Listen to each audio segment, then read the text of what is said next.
So like I said, this first question, you got to break it into pieces. What I like to do is either circle things in red or green. So in the short run, expansionary monetary policy. So anytime you see expansion, think, what do we want aggregate demand to do? We want it to go up. We need to make GDP, don't we? Okay. We need to get ourselves out of a recession. So expansionary monetary policy would most likely result in which of the following changes in the price level and real GDP. So we know we're doing expansionary. So in your head already, monetary policy, what do you want to do with GDP? You want it to go up, don't you?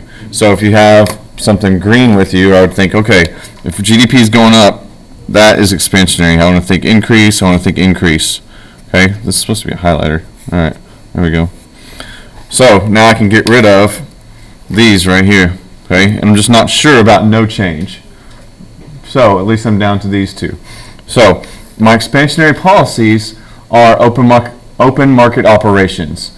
So I want to sell bonds and make small bucks, or buy bonds and make big bucks. So if there's more money available, it's going to make the price of money go down, isn't it? So interest rates will drop.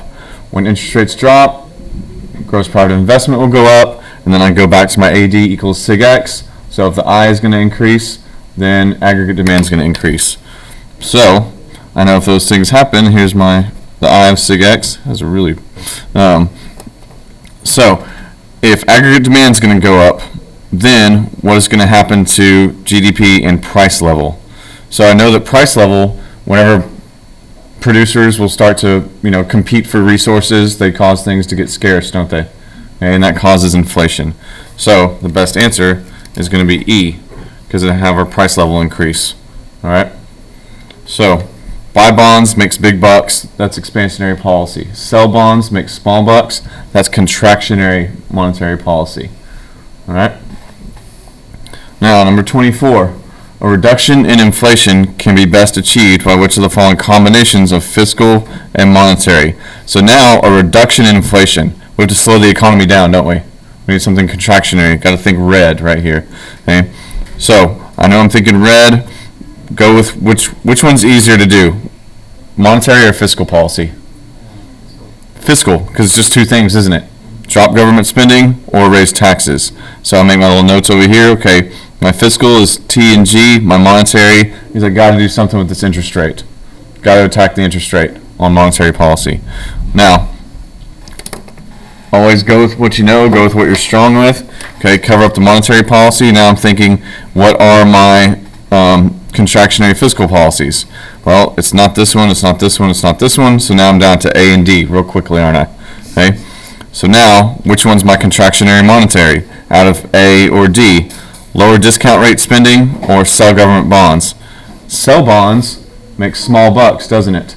And that makes interest go up. So I want something to make interest go up. It's going to reduce gross private investment. So I sell bonds, and the answer is A. Any questions? Make sense? Okay, awesome. So now we've had two monetary policies out of the first two questions. Okay.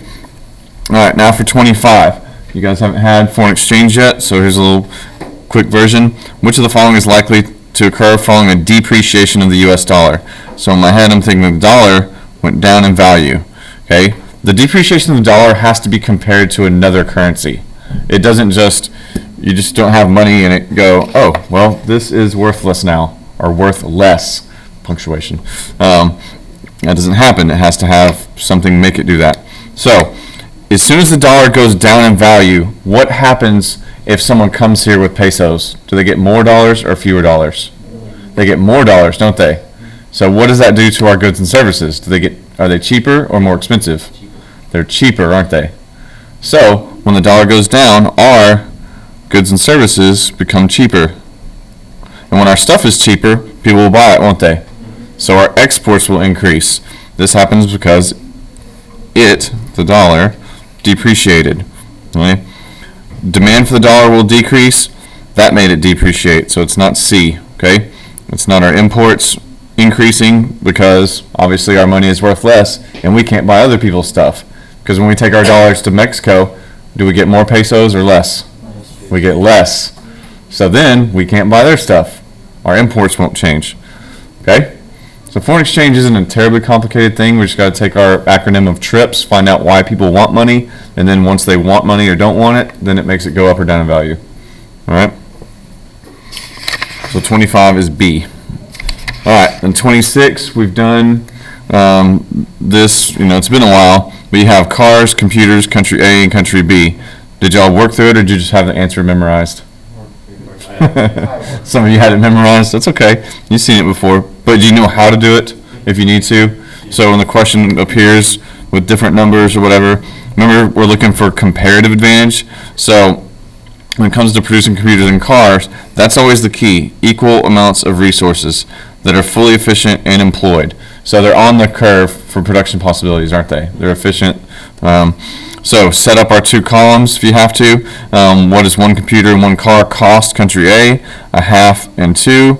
And then for country B, one computer is a third of a car and 3. So I'm trying to find out, well, who is absolute or comparative advantage in making computers? Country B. Okay. So we're trying to find one thing that is true. And if you work through them, okay, country B has absolute and comparative advantage in the production of computers. Well, they make more computers, that's their absolute, then they have comparative.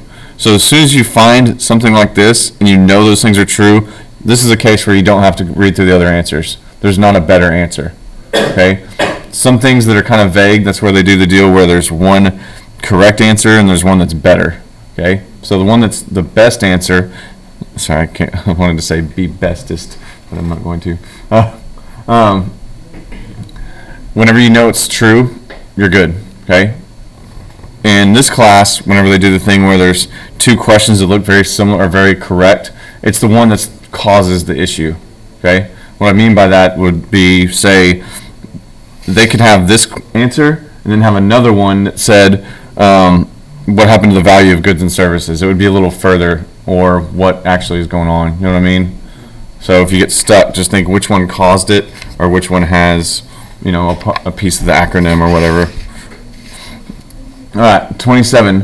Which of the following individuals is considered officially unemployed? Okay, Pat, who recently left a job to look for a different job. That's frictional. So remember your 4 types: frictional, seasonal, structural, and cyclical. Okay, so to be unemployed, you have to want a job, don't you?